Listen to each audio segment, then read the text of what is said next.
ప్రభువుకు ప్రియ సోదరి సోదరులారా, ఈ రాత్రికాల సమయంలో యేసు ప్రభు విశ్రాంతి దినాన చేసిన రెండవ స్వస్థత కార్యాన్ని గురించిన ధ్యానం మనం జరిగించాలి. మొదటి కార్యము మార్కు సువార్త మొదటి అధ్యాయంలో అపవిత్రాత్మ పట్టిన ఒకరిని సమాజ మందిరంలో బోధిస్తూ వారిని బాగుపరిచాడు. రెండవ కార్యం కూడా విశ్రాంతి దినానే ఆయన జరిగిస్తున్నాడు. లూకా రాసిన సువార్త 13వ అధ్యాయం 10వ వచనం నుండి కొన్ని వచనాలు మనం చదివాం. ఎవరిని ఆయన బాగుపరుస్తున్నాడు విశ్రాంతి దినాలంటే, నడుము వంగిన స్త్రీ, ఆమెను బాగుపరుస్తున్నాడు. రెండవ స్వస్థత కార్యం విశ్రాంతి దినాన నడుము వంగిపోయిన స్త్రీని ఆయన బాగుపరిచాడు. అది మన అంశం, మన టాపిక్ అదే. 10వ వచనం నుండి మనం చదువుదాం. చూడండి, లూకా సువార్త 13వ అధ్యాయం 10వ వచనం. విశ్రాంతి దినమున ఆయన ఒక సమాజ మందిరములో బోధించున్నప్పుడు. మనము నిన్నటి దినాన చూశాము, యేసు ప్రభువుకు ఒక వాడుక ఉంది. ప్రార్థన చేయడం వాడుక, సువార్తను ప్రకటించడం వాడుక, వాక్యాన్ని బోధించడము ఆయనకు వాడుక. ఒక వాడుకగా కలిగి ఉన్నాడు. తన అనుదిన జీవితంలో 33 సంవత్సరాల జీవిత కాలంలో ప్రభువు ఏ సమయాన్ని కూడా నష్టపరచలేదు, వ్యర్థపరచలేదు. ప్రతి సమయం, అంటే ఆయన భూమి మీద జీవించినంత కాలం 33 సంవత్సరాలు దేవుణ్ణి అన్ని విషయాల్లో మహిమపరిచిన వాడు, దేవునికి అన్ని విషయాల్లో ఘనతను తీసుకుని వచ్చిన వాడు. మనం కూడా మన బ్రతుకు దినం, అంటే భూమి మీద మనం బ్రతుకుతున్నాం కదా, మన బ్రతుకు దినం, మనము జీవిస్తున్నంత కాలం మనము దేవునికి మహిమను తీసుకొని రావాలి. దేవుణ్ణి మనం గణపరచాలి. దేవుడు అంటాడు, నన్ను గణపరిచిన వారిని నేను గణపరుస్తానంటాడు. మనము ఎప్పుడైతే దేవుణ్ణి గణపరుస్తామో, దేవుడు మనల్ని గణపరచడానికి ఇష్టపడతాడు, మనల్ని గణపరుస్తాడు. ప్రభుత్వ యేసు ప్రభు విషయమై ప్రభువు చేసిన కార్యాన్ని బట్టి మహిమపరిచినట్లుగా మనం చూస్తాం. 13వ వచనంలో చూడండి, లూకా సువార్త 13వ అధ్యాయం 13వ వచనం. ఆమె మీద చేతులు ఉంచగానే ఆమె చక్కగా నిలబడి దేవుణ్ణి మహిమపరిచెను. యేసు ప్రభువును బట్టి దేవుని మహిమపరచడం, ఇది మనం కలిగి ఉండాలి. దేవుని మహిమపరచాలి.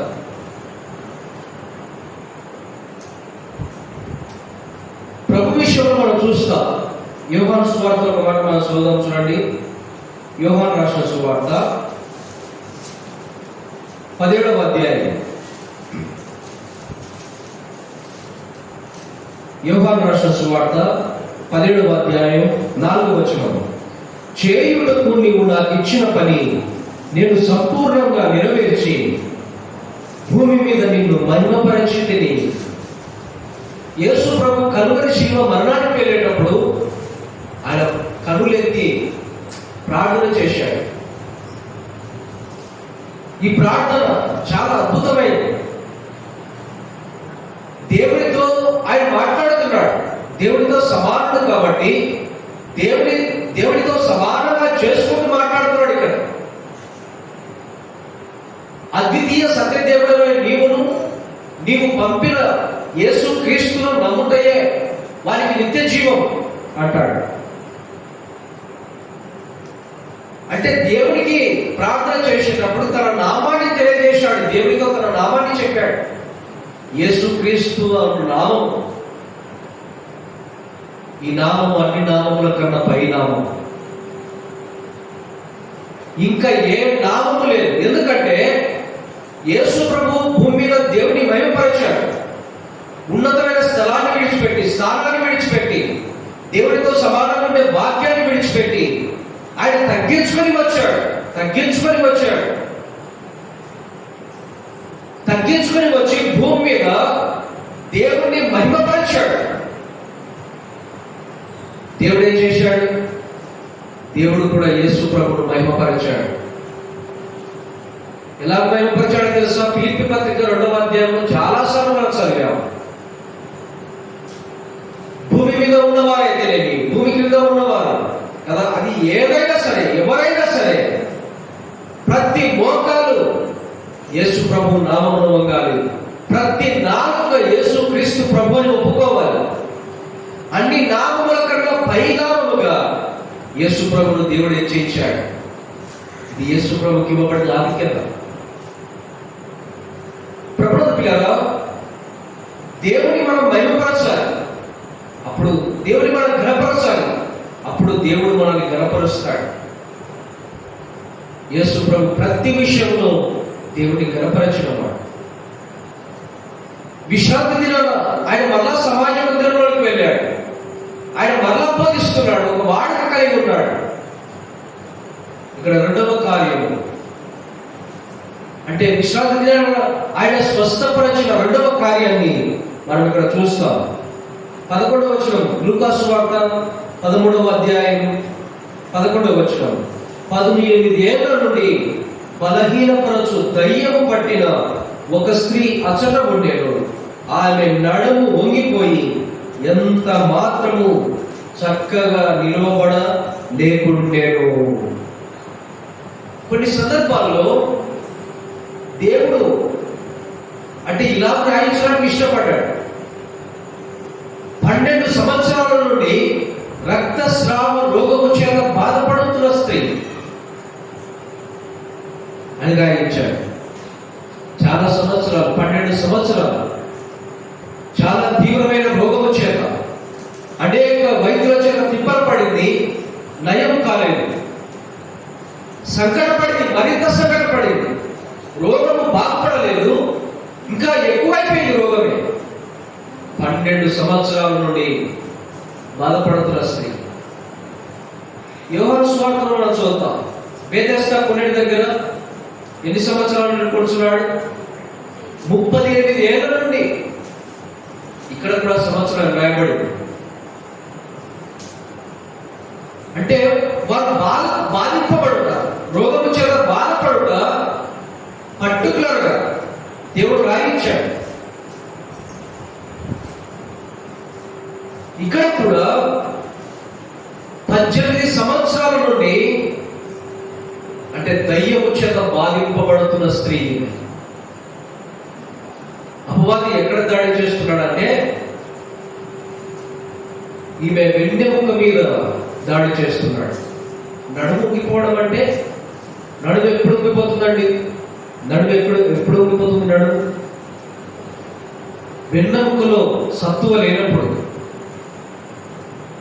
వెన్నెముకలో బలం లేనప్పుడు నడుము వంగిపోతుంది. ముసలి వాళ్ళలో బలం ఉన్నందుకు చాలా మంది వంగిపోతారు. కారణం ఏంటంటే వెన్నెముకలో వారికి బలం ఉన్నది. ఇక్కడ అపవాది వచ్చి కదా ఆమెను ఎంతగా బాధిస్తున్నాడో చూడండి.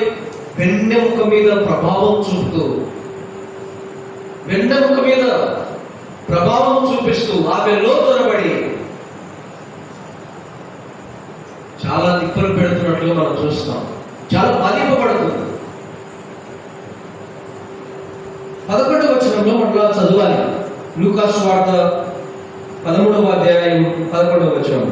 18 ఏళ్ల నుండి బలహీనపరచు దయ్యము పట్టిన ఒక స్త్రీ అచ్చట ఉండేను. సాతాను దురాత్మ బలహీనపరిచేవాడు, దాడి చేసేవాడు, రోగము చేత కూడా దాడి చేస్తాడు. ఇక్కడ మనం చదువుతుంటే వెన్నెముక చేత ఆ రోగము చేత బాధింపబడుతూ నడుము వంగిన స్త్రీ అంటే దురాత్మ పట్టి ఒక శరీర అవయవం మీద దాని ప్రభావం చూపుట. దురాత్మ పట్టిన వారికి అంటే శరీరంలో లోపం కూడా ఉండవచ్చు, అది మనం గుర్తించవచ్చు కూడా. వెన్నెముక మీద ప్రభావం చూపిస్తూ దురాత్మ పట్టిన ఒక స్త్రీ ఎన్ని సంవత్సరాల నుంచి బాధపడుతుంది? ఎన్ని సంవత్సరాలు? 18 సంవత్సరాలు. చూడండి ఎంతగా దురాత్మ బలహీనపరుస్తున్నాడు, ఎంత కష్టపెడుతున్నాడు. అని సాతానుకున్న స్వభావం ఏంటంటే, సాతాను ఆటంకపరిచేవాడు, అభ్యంతరపరిచేవాడు, నష్టపరిచేవాడు, కీడు చేసేవాడు, శోధించేవాడు. శోధిస్తాడు. మేలు ఎంత మాత్రము కోరని వాడు అపవాది. అపవాది కీడు కోరుతాడు, అపవాది నష్టపరుస్తాడు, అపవాది మన పతనాన్ని కోరుతాడు, అపవాది శోధిస్తాడు. ప్రభు కీడు విషయమై ఎన్నడూ శోధించాడు. యాకోబు పత్రికలో మనం చదువుతాం. వినండి, దేవుడే మనల్ని శోధించాడు అనుకోండి, దేవుడు మనల్ని శోధిస్తే మనం ఎవరిని ఆశ్రయించగలం? ఉన్నతమైన దేవుడు ఆయన, ఆయనను మించిన వారు లేరు. ఆయన ఉన్నతమైన దేవుడు, ఆయనే మనల్ని శోధిస్తే ఇక మనం ఎవరిని ఆశ్రయిస్తామండి? మనం ఎవరిని ఆశ్రయించగలం? శోధించే స్వభావం కలిగిన వాడు అపవాది, కీడు చేసేవాడు అపవాది. కానీ ప్రభువు శోధించాడు, కీడు విషయమై ఎన్నడూ శోధించాడు. ఇంకా అది శోధింపబడుతున్న వారిని ఆయన ఇంకా శోధన నుండి తప్పించడానికి మార్గం సిద్ధపరిచేవాడు. శోధింపబడుతున్నప్పుడు ఒక ఆశ్రయ దుర్గంగా నిలిచేవాడు, హక్కున చేర్చుకునేవాడు, కష్ట సమయాన్ని ఆదుకునేవాడు. ప్రభువే మనకు ఆశ్రయ దుర్గం. అందుకే కీర్తనల గ్రంథంలో మనం చదువుతాం, ఆపత్కాలమందు నీవు నమ్మదగిన సహాయకుడు. ఆపత్కాలమందు కీడు విషయమై శోధించాడు ఆయన. ఆయన శోధిస్తే మనం ఎవరిని ఆశ్రయించగలమా? మనకు ఆయన ఆశ్రయ దుర్గంగా ఉన్నాడు. మనం ఆయనను ఆశ్రయిస్తే మనకు సురక్షితం ఉంది, క్షేమం ఉంది. ప్రభువు దుర్గగా 18 ఏళ్ల నుండి బలహీనపరుస్తున్నాడు. వెన్నెముక ద్వారా ఒక రోగము తీసుకొని వచ్చి ఆ స్త్రీలో చొరబడి 18 సంవత్సరాల నుండి కదా ఎంతో కీడు చేస్తున్నాడు. అని ఒక సమయం వచ్చింది, ప్రభు విశ్రాంతి దినాన ఆయన సమాజ మందిరంలోనికి వెళ్ళాడు. సమాజ మందిరంలోనికి వెళ్ళి బోధిస్తుండగా ఈ 18 ఏళ్ళ రోగము చేత, దురాత్మ చేత బాధింపబడుతున్న ఆ స్త్రీ ఆయన దగ్గరికి వచ్చింది. ప్రభు ఏం చేశాడు చూడండి, ఎంత మాత్రమే నిలబడలేదు, సామర్థ్యం లేదు, శక్తి లేదు, నడుము వంగిపోయింది, నిలబడలేదు.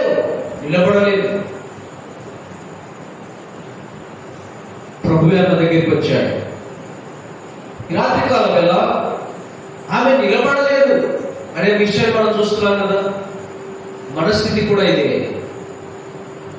మనము కూడా పడిపోయినవా, నిలబడలేకపోయినవా.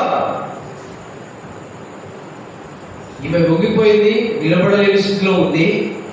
మన స్థితి ఆలోచిస్తే మరీ దౌర్భాగ్యమైన స్థితి. మన స్థితి ఎంత తెలుసా? పాపముల చేత, అపరాధముల చేత చచ్చిన వారము. నిలబడకపోవడమే మాత్రమే కాదు, నిర్జీవంగా పడిపోవడం. పాపముల చేత, అపరాధముల చేత చచ్చిన వారు.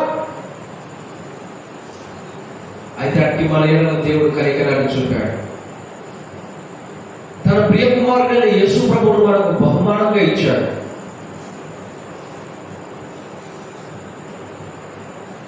ఆయన మరణ పునరుద్ధరణ ద్వారా మనల్ని అంటే దేవునికి సమీపస్తులుగా ఆయన చేసుకున్నాడు. క్రీస్తు రక్తము వలన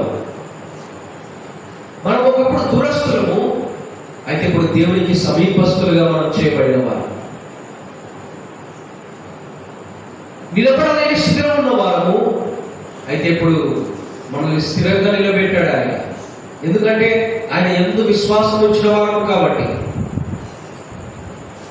మనం స్థిరత్వము కలిగిన వారు, మనం స్థిరులై ఉన్నాం. లూకా సువార్త 13వ అధ్యాయంలో 12వ వచనంలో చూడండి, యేసు ఆమెను చూచి రమ్మని పిలిచి, అమ్మా, నీ బలహీనత నుండి విడుదల పొంది ఉన్నామని ఆమెతో చెప్పి, యేసు ప్రభు ఆమె వైపు చూశాడు. ప్రభు చూస్తే చాలుగా, ఏ ఒక్క వ్యక్తి అయినా కష్టపడితే ఆయన చూడలేడు. కష్టపడితే చూడలేడు. శ్రమ ఆయనదిగా ఆయన తీసుకుంటాడు. ఆమెను చూశాడు, పలకరించాడు, అమ్మా, నీ బలహీనత నుండి నువ్వు విడుదల పొందాలన్నాడు. ఆమె బలహీనతను చూశాడు, కనికరపడ్డాడు. ఎవరైనా తన ప్రజలు కష్టపడితే ప్రభు చూడలేడు. ప్రభు చూసిన ఆ కష్టము తనదిగా భావిస్తాడు. అదే ప్రభు మనస్సు. పౌలనపడిన అంటే సౌలుగా ఉన్నప్పుడు సౌలనపడిన పౌరులు మనం చూస్తాం. క్రైస్తవుని హింసిస్తున్నాడు, ఇందులో ఉన్న వారిని ఈడ్చుకొని వచ్చాడు కదా, చాలా మంది శ్రమ పెట్టాడు, ఇబ్బందులకు గురి చేశాడు. దమస్కు మార్గాన యేసు ప్రభు మాట్లాడుతున్నాడు, సౌలా సౌలా, నీవు నా నేల హింసిస్తున్నావు. ప్రభుని హింసించాడు, ప్రజలను, దేవుని పిల్లలను హింసించాడు. దేవుని పిల్లలమైన మన ఎదుట మనల్ని ఎవరైనా దాడి చేస్తే ఆయన కన్ను గురుడు తాకినట్లేదు. ఎంత శ్రద్ధ కలిగి ఉన్నాడంటే మన మీద ఆయన. మనకు ఏదైనా ఎవరైనా ప్రజలు ఎవరైనా మనకు కీర్తన పెడితే, ఎవరైనా మనల్ని ముట్టుకుంటే ప్రభు తన కన్ను గురుడిని ముట్టుకున్నట్టుగా ఆయన భావిస్తున్నాడు. అది దేవుని మనస్సు. సౌలు హింసిస్తుంటే ప్రభు ప్రత్యక్షమై ప్రభు మాట్లాడాడు, నన్నేల సౌలా సౌలా, నీవు నా నేల హింసించుచున్నావు, నీవు నా నేల హింసించుచున్నావు. ఆ కష్టము ప్రభు తనకు జరిగినట్టుగా ఆయన భావించాడు. తన పిల్లలు ఎవరైనా సరే ఇబ్బందుల్లో ఉంటే ఆయన కనికరపడతాడు, ఆయన చూస్తాడు. ఆయన చూస్తే చాలు పరిష్కారం అవుతుంది. ఎంతటి సమస్య అయితే ప్రభు చూస్తే చాలు. అయితే ప్రభు మన వైపు చూడాలి. చూడాలంటే మనం పిలవాలి. హృదయపూర్వకంగా ఆయన పిలిస్తే ఆయన మన వైపు చూస్తాడు. ఇక్కడ కూడా విశ్రాంతి దినాన సమాజ మందిరంలో ఆయన బోధిస్తుండగా 18 ఏళ్ళ నుండి దురాత్మ చేత నడుము వంగిపోయిన స్త్రీ సమాజ మందిరంలో ఉంటే ప్రభువు చూశాడు. ఆమె మీద దయను చూపి, ఆమె వైపు చూసి దయను చూపించాడు, కనికరపడ్డాడు. ఆమెతో అన్నాడు, అమ్మా, నీ బలహీనత నుండి విడుదల పొంది ఉన్నామని ఆమెతో చెప్పాడు. కొన్ని సందర్భాల్లో యేసు ప్రభు అమ్మాని పిలిచాడు. కొన్ని సందర్భాలను పిలిచాడు. పాపాత్మురాలైన స్త్రీ పట్టబడినప్పుడు ఆమెను కూడా అమ్మాని పిలిచాడు. ఎంత మంచి మనసు అనేది, ఎంత మంచి మనసు. అందరూ పాపాత్మురాలని రాళ్ళు వేయడానికి వస్తే ప్రభు అన్నాడు, అమ్మా, ఎవరు నీకు శిక్ష విధింపలేదా? ఇదే ప్రభు మనసు. సరే, మనం ముందుకెళ్దాం. వచనం 13, లూకా సువార్త 13వ అధ్యాయం 13వ వచనం. ఆమె మీద చేతులు ఉంచగానే ఆమె చక్కగా నిలవబడి దేవుణ్ణి మహిమపరచాడు. ఆమె మీద చేతులు ఉంచాడు. చేతులు ఉంచడం అంటే బలపరచడం. చాలా సంవత్సరాల నుండి నెమ్మది లేని స్థితి ఆమె. చాలా నుండి బలహీనమైన స్థితి ఆమెకు, చాలా సంవత్సరాల నుండి బాధింపబడుతున్న స్థితి ఆమెది, సమాధానం లేని స్థితి ఆమెది.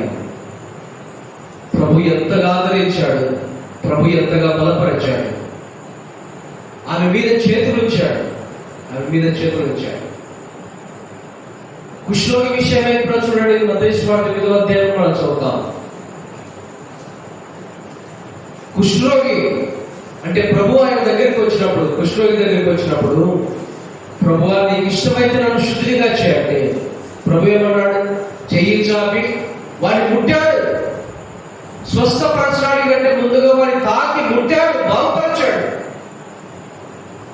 తాకడం అంటే చేతితో స్వస్థపరచడం అంటే ఆదరించడం, బలపరచడం. కుష్ఠరోగిని ఎవరైనా తాకుతారండి? కుష్ఠరోగిని ఎవరైనా ముట్టుకుంటారా? ఎందుకంటే అది అంటు వ్యాధి, ఎవరు ముట్టుకోవడానికి ఇష్టపడరు. కుష్ఠరోగి విషయంలో కూడా అదే ఉంది. ఎవరైనా సమీపిస్తుంటే, ఎవరైనా దగ్గరికి వస్తుంటే అపవిత్రులని పారిపోవాలి, కేకలు వేసుకుంటూ పారిపోవాలి.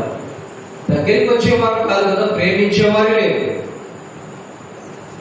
అని చూడండి, ప్రభు కుష్ఠరోగి దగ్గరికి వచ్చి కుష్ఠరోగితో మాట్లాడి కుష్ఠరోగిని తాకి కుష్ఠరోగిని స్వస్థపరిచాడు, బలపరిచాడు.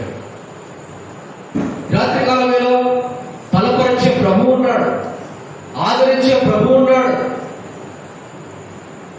శ్రమల్లో ధైర్యపరిచే ప్రభు ఉన్నాడు.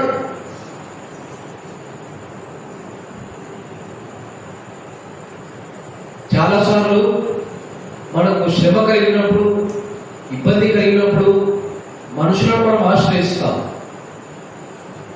మనకున్న సమస్య ప్రభుతో మనం చెప్పాలి. అది ఎంత సమస్య అయినా సరే ఆ సమస్యను ప్రభు ఆయన మార్చగలిగినవాడు. ఈ రాత్రికాల సమయంలో ఆమె మీద చేతులు ఉంచాడు, స్వస్థపరిచాడు, బాగుపరిచాడు, ఆదరించాడు. ఆమె చక్కగా నిలబడింది, చక్కగా నిలబడింది. అప్పటి వరకు చూడండి, నడుము వంగిపోయిన స్థితి, సరిగ్గా నిలబడలేని స్థితి. విశ్రాంతి దినాన యేసు ప్రభు బాగుపరిచాడు. ఇంకా కింది వచ్చిన మనం చూద్దాం. లూకా సువార్త 13వ అధ్యాయం 14వ వచనం. యేసు విశ్రాంతి దినాన స్వస్థపరచినందున ఆ సమాజ మందిరపు అధికారి కోపముతో మండిపడి జనసమూహమును చూచి, పని చేయదగిన 6 దినములు కలవు కనుక ఆ దినములనే వచ్చి స్వస్థత పొందడి, విశ్రాంతి దినమున రావద్దని చెప్పారు. చూడండి, సమాజ మందిరం అధికారి రాయబడింది. బలహీనత నుండి బలపరచబడి స్వస్థత పొందుకొని నడుముని స్త్రీ చక్కగా నిలబడి దేవుడి మహిమపరుస్తుంటే, ఇతడు కూడా మహిమపరచాల్సింది పోయి మండిపడుతున్నాడు. ఎంత విచారం అండి ఇది! 18 సంవత్సరాల నుండి ఆమె అంతగా అల్లాడిపోయి, అంతగా బలహీనపరచబడుతూ, అంతగా కష్టపడి ఆమె బాగుపరచబడితే, ఈ సమాజ మందిరపు అధికారి అంటాడు, 6 దినాలు ఉన్నాయి కదా, విశ్రాంతి దినాల నుంచి స్వస్థపరుస్తున్నాడు కదా, అయినా మీకు 6 దినాల్లో ఎప్పుడైనా రండి, విశ్రాంతి దినాలు ఎందుకు వస్తున్నారు మీరు? పని చేయడానికి 6 దినాలు ఉన్నాయి, 7వ దినం విశ్రాంతిని. ఎంత విచారకరమండి! కట్లు విడిపించబడితే ప్రభు మాట్లాడతాడు. కొన్ని వచనాలు మనం చదివితే అది మనకు అర్థమవుతుంది. పని చేయడానికి 6 దినాలు ఉన్నాయి అంటున్నాడు. ప్రభుత్వ పిల్లలు వినండి, అసలు విశ్రాంతి దినాలకి ప్రభు ఆయనే ఉన్నాడు, ఆజ్ఞ ఇచ్చింది ఆయనే. ఆ విశ్రాంతి దినంలో ఆరాధించబడవలసింది ఆయనే. విశ్రాంతి దినం ఎందుకు ఇచ్చాడు ఆయన? విశ్రాంతి దినం ఎందుకు ఇచ్చాడు ఆయన? ఆయన ఆరాధించడం వరకు ఇచ్చాడు. యేసు ప్రభువును ఆరాధించడం వరకు విశ్రాంతి దినం ఇవ్వబడింది. కానీ మీరు అంటారు 6 దినాలు ఉన్నాయి కదా, ఈ 7వ దినాలు ఎందుకు వచ్చి బాగుపరచాలి? 7వ దినాల విశ్రాంతి దినాలు వచ్చి ఎందుకు మీరు స్వస్థత పొందాలి? ఎంత విచారకరమండి ఇది. విశ్రాంతి దినానికి ప్రభువు ఆయనే. యేసు ప్రభు మీద తిరుగుబాటు చేస్తూ వారన్నారు. చాలా సందర్భాల్లో వారు తిరుగుబాటు చేసి మాట్లాడుతుంటే ప్రభు అన్నాడు, ఇది వరకే నా తండ్రి పని చేస్తున్నాడు, నేను కూడా పని చేస్తున్నాడు అన్నాడు. విశ్రాంతి దినం శనివారం కదా, పాత నిబంధనలు మనకు తెలుసు. 7వ దినం, మొదటి దినం అంటే ఆదివారం, 7వ దినం శనివారం, 7వ దినం శనివారం. సరే, విశ్రాంతి దినం శనివారం సూర్యుడు రాకుండా ఆగిపోయాడా? శనివారం గాలి వీచకుండా ఆగిపోయిందా? చెప్పండి. శనివారం సర్వ జీవులను పోషించడం లేదా? ఆహారం ఇవ్వడం లేదా? పని చేయడం లేదా? దేవుడు సూర్యుడిని రప్పిస్తున్నాడు, చంద్రుడిని రప్పిస్తున్నాడు, నక్షత్రాలను రప్పిస్తున్నాడు, గాలిని వీపింపజేస్తున్నాడు, భూమిని తిప్పుతున్నాడు, సర్వ జీవులను పోషిస్తున్నాడు. విశ్రాంతి దినం అని దేవుడు ఆగిపోయాడా? దేవుడు పని చేయకుండా ఉన్నాడా విశ్రాంతి దినం? చెప్పండి. విశ్రాంతి దినం ఆయన పని చేస్తున్నాడు. విశ్రాంతి దినం అని ఆయన ఆగిపోలేదు. ప్రభు అన్నాడు, ఇది వరకు నా తండ్రి పని చేస్తున్నాడు, నేను కూడా పని చేస్తున్నాను అన్నాడు. యోహాను సువార్త 5వ అధ్యాయంలో 16వ వచనంలో చూడండి. 16వ వచనం నుండి యోహాను సువార్త 5వ అధ్యాయం 16వ వచనం.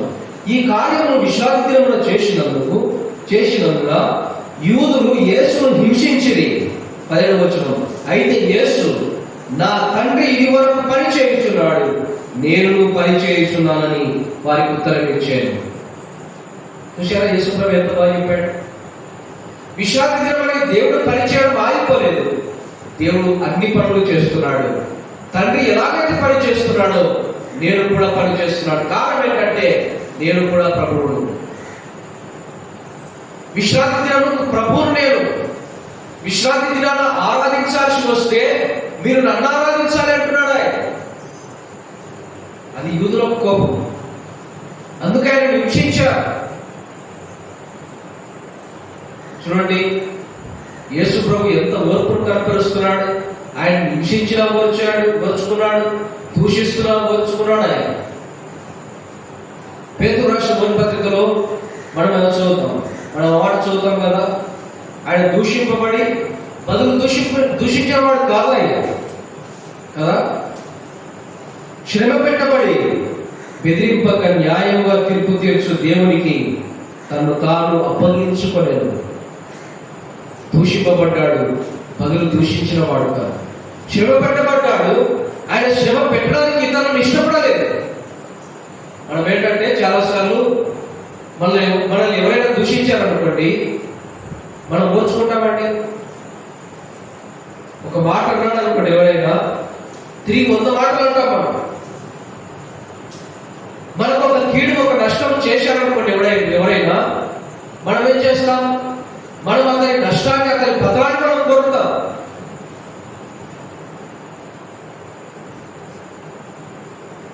అలా మనం ఎప్పుడు ఉండకూడదు. ఇతరులు మనకు కీడు చేసినా, ఇతరులు మన ఎడల అపకారం తలపెట్టినా మనకు ఉపకారమే మనము చేయాలి. ఎందుకంటే దేవుని పిల్లలు మనం.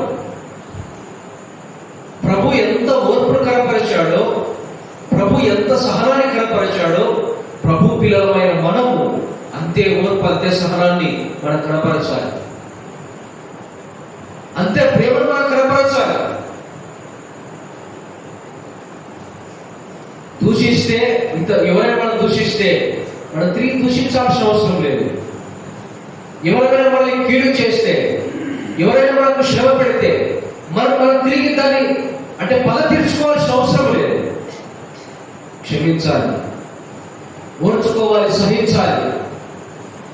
అది ప్రభువుకు ఉండే మనసు. ప్రభు పిల్లలని చెప్పబడుతున్న మనకు ఇట్టి మనసు మనం కలిగి ఉండాలి. మంచి మనస్సు మనం కలిగి ఉండాలి. ప్రభుత్వ మనం ముందుకు దాటి వెళ్దాం. సమయం కొద్దిగానే ఉంది, మనం ముందుకు దాటి వెళ్దాం. లూకా సువార్త 13వ అధ్యాయం 15వ వచనంలో, అందుకు ప్రభువు వేషధారులారా, మీలో ప్రతి వాడును విశ్రాంతి దినమున తన ఎద్దైనను గాడిదైనను గాడి యొద్ద నుండి విప్పి తోలుకొని పోయి నీళ్లు పెట్టును కదా. చూడండి, ఒక మూగజీవి ఒక గాడిద నీళ్లు దప్పికెత్తులని చెప్పగలుగుతుందా? ఒక ఎద్దు నీళ్లు దప్పికెత్తులని కానీ చెప్పగలుగుతుందా అండి? కష్టపడుతుంది, ఎద్దు కష్టపడుతుంది, గాడిద కష్టపడుతుంది. మనమే గుర్తించాలి, మనమే గడ్డి తీసుకొని వేయాలి దాన్ని. అది ఆకలి పోయిన సమయం మనమే కనిపెట్టాలి, మనమే తీసుకొని దానికి నీళ్లు గడ్డి అని వేయాలి. అది చెప్పలేదు కదా మూగజీవి. విశ్రాంతి దినం ఒక జీవికి ఆహారం ఇస్తున్నాం కదా. గాడిదైనా ఎద్దైనా దానికి ఆహారం పెడుతున్నాం, అదొక పనే. మూగజీవి విషయమై నువ్వు ఒక క్రియ, ఒక పని చేస్తున్నావు. అయితే దురాత్మ పట్టిన 16వ వచనంలో అన్నాడు, 16వ వచనం లూకా సువార్త 13వ అధ్యాయం 16వ వచనం, మీరుగో 18 ఏళ్ల నుండి సాతాను బంధించిన అబ్రహాము కుమార్తె అయిన ఈమెను విశ్రాంతి దినమున ఈ కట్ల నుండి విడిపింప తగదా అని అతనితో చెప్పాను. చూడండి, విశ్రాంతి దినాన కట్లు విప్పాడు. ఎక్కడ బంధించబడింది ఈమె? ఎవరి చేత బంధించబడింది ఈమె? 18 సంవత్సరాల నుండి ఎలా బంధించబడింది? సాతాను బంధించాడు. సాతాను కట్ల చేత బంధించబడింది 18 సంవత్సరాల నుండి. విశ్రాంతి దినమని ప్రభు కూడా ఆగిపోలేదు.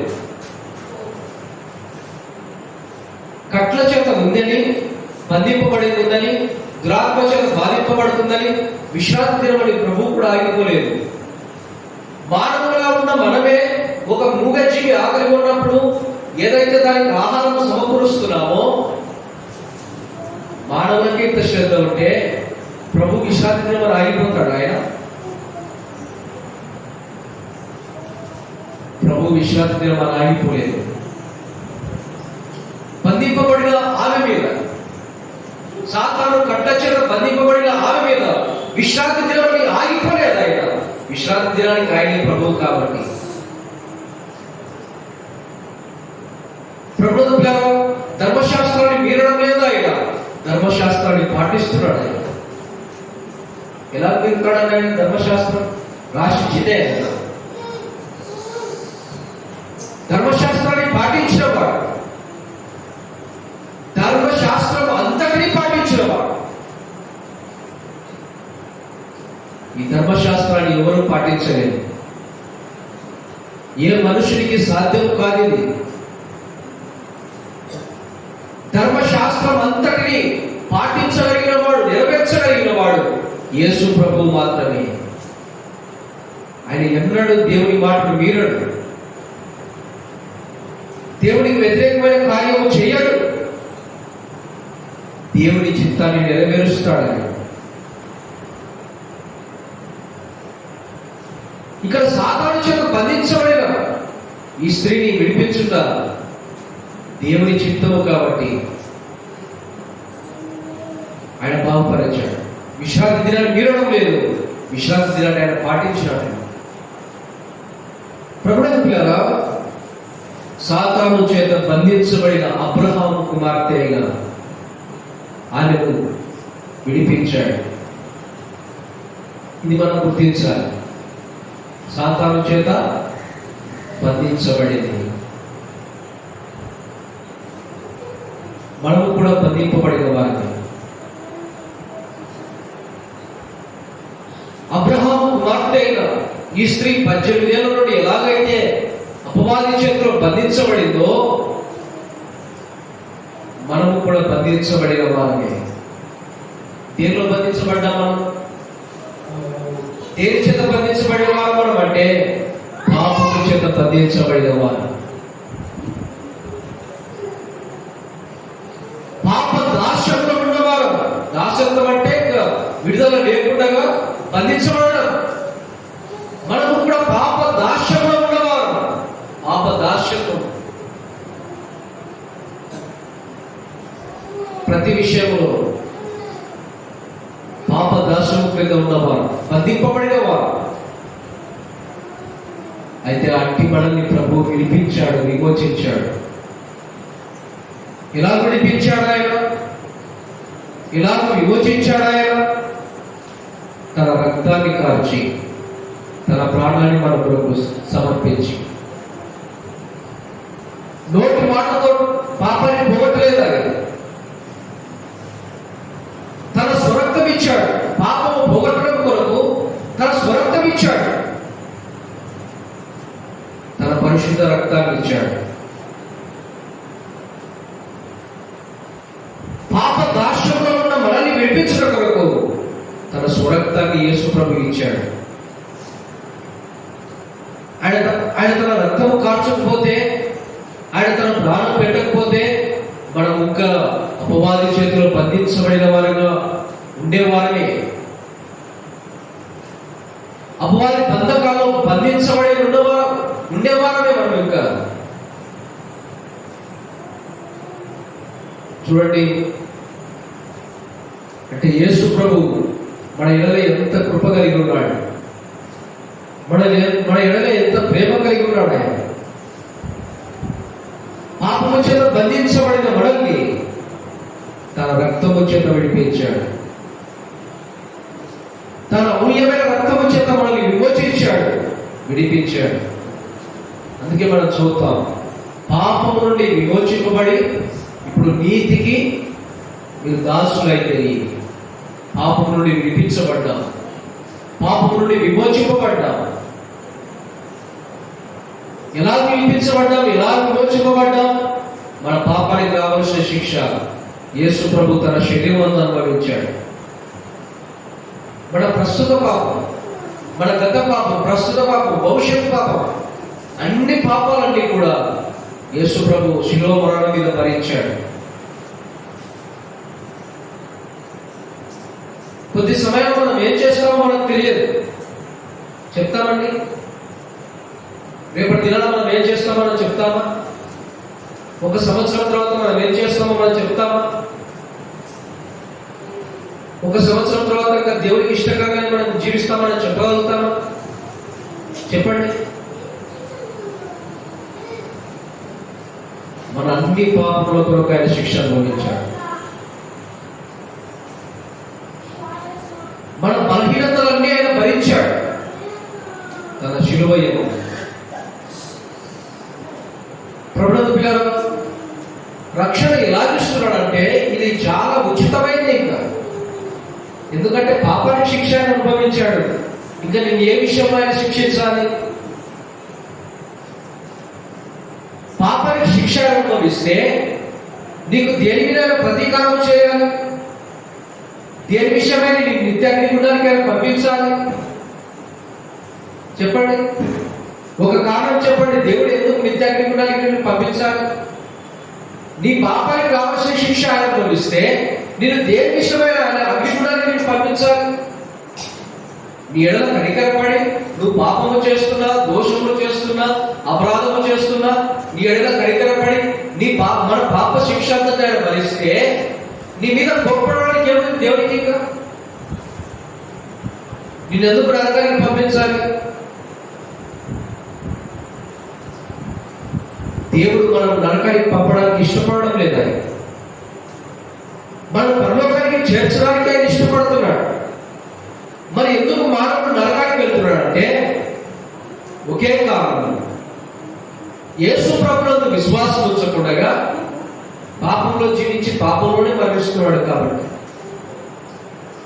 వాస్తవానికి అగ్ని ఎవరికి తయారు చేశాడు దేవుడు అంటే అగ్నిగుండము అపవాదికి వారి దూతలకు తయారు చేశాడు. మానవుని కొరకు చేసింది కాదు అగ్నిగుండం. ఎవడైతే యేసు ప్రభువునందు విశ్వాసం ఉంచకుండా ఉంటాడో వాడు అపవాదిని వెంబడించిన వాడు. అపవాదిని వెంబడించిన వాడు కాబట్టి వాడు అగ్నిగుండంలోకి వెళ్తున్నాడు. ఒక మాటలో చెప్పాలంటే మానవుడు ఎందుకు నశించిపోతున్నాడంటే తనకు తానుగా యేసు ప్రభువునందు విశ్వాసం ఉంచకుండా తనకు తానుగా నశించిపోతున్నాడు. ఇది మనకు అర్థం కావాలి. ప్రభువుకు మనం నశించుకోవడం ఇష్టం లేదు.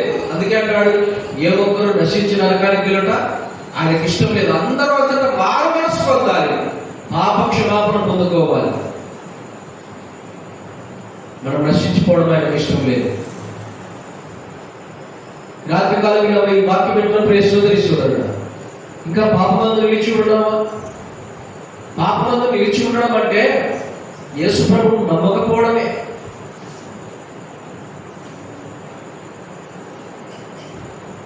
పాపం అంటే చాలా తీవ్రమైనవిగా మనం పరిగణిస్తాం. దొంగతనం చేయడం, నరహత్య చేయడం అని చాలా పరిగణిస్తుంటాం. మనం చాలా భయంకరమైన పాపం ఏంటంటే నిన్ను కలుగజేసిన సృష్టికర్తను ఎరగకపోవడమే.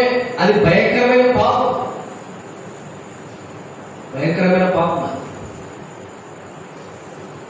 చాలా మంది తప్పులు చేశారు. అయితే ప్రభు దగ్గరకు వచ్చి పశ్చాత్తాపడితే కనికరించలేదా? వారికి రక్షణ ఇవ్వలేదా ఆయన? చెప్పండి.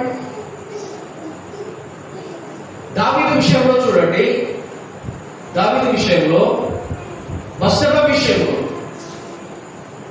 అంటే ఊరియా విషయంలో తప్పిపోయాడు. పాపం చేసిన వాడే, కానీ పశ్చాత్తాపడ్డాడు, కన్నీరు కార్చాడు, పాపాలు ఒప్పుకున్నాడు, కనికరించబడ్డాడు లేదా? చెప్పండి. కనికరించబడ్డాడు. భయంకరమైన పాపం ఏంటంటే మనల్ని కలుగజేసిన సృష్టికర్తను ఎరగకుండా ఈ లోకంలో జీవించడమే అన్నింటికంటే భయంకరమైన పాపం.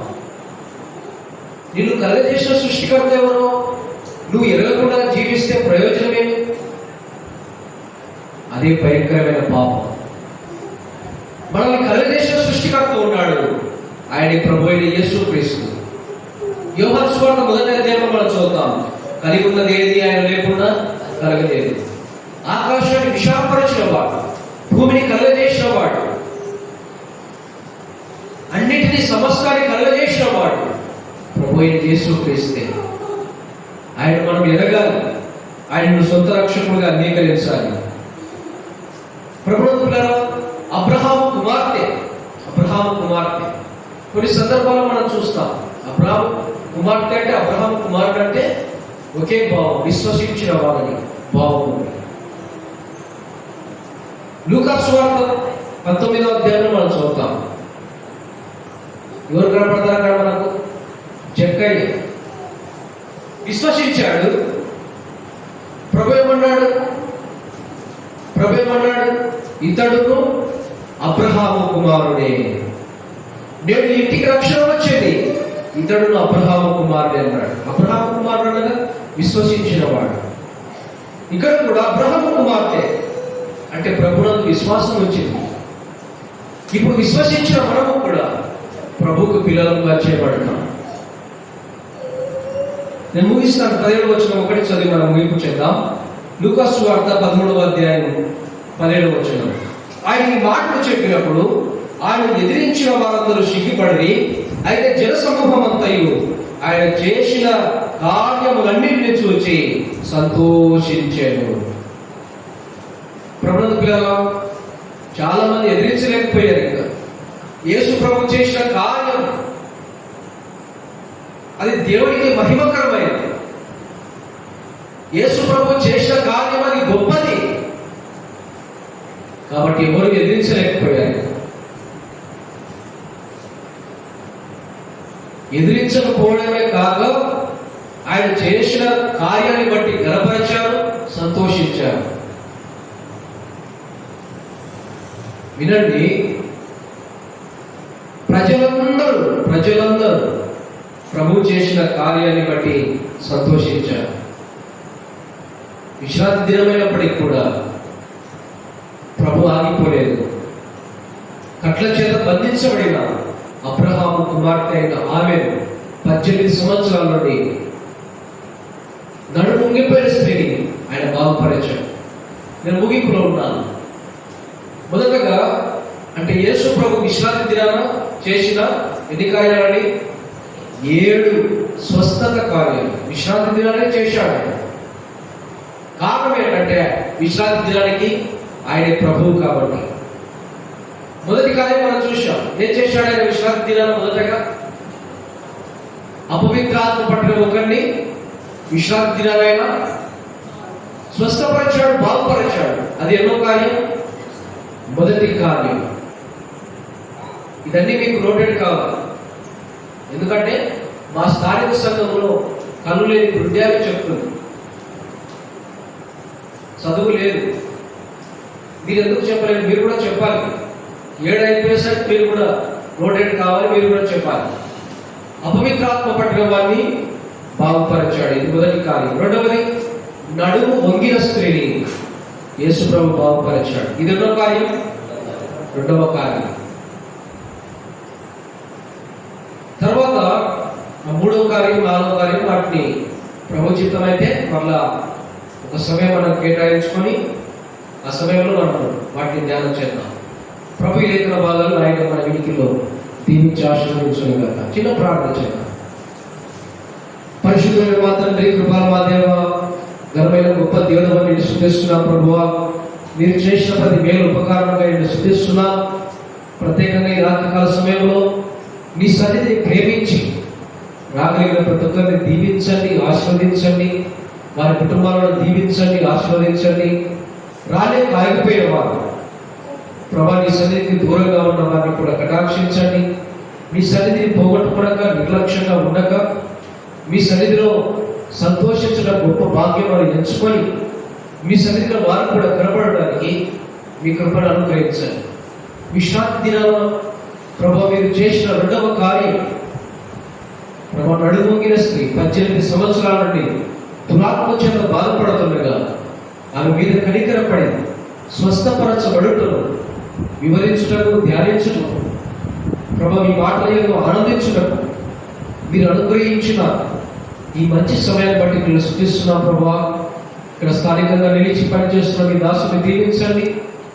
పెద్దలను, పరిచారకులను, పరిశుద్ధులను అందరినీ దీవించి ఆశీర్వదించగలని ముందున్న సమయాన్ని మమ్మల్ని మేము మీ దైవస్థాలకు ఉపయోగించుకుంటున్నాం.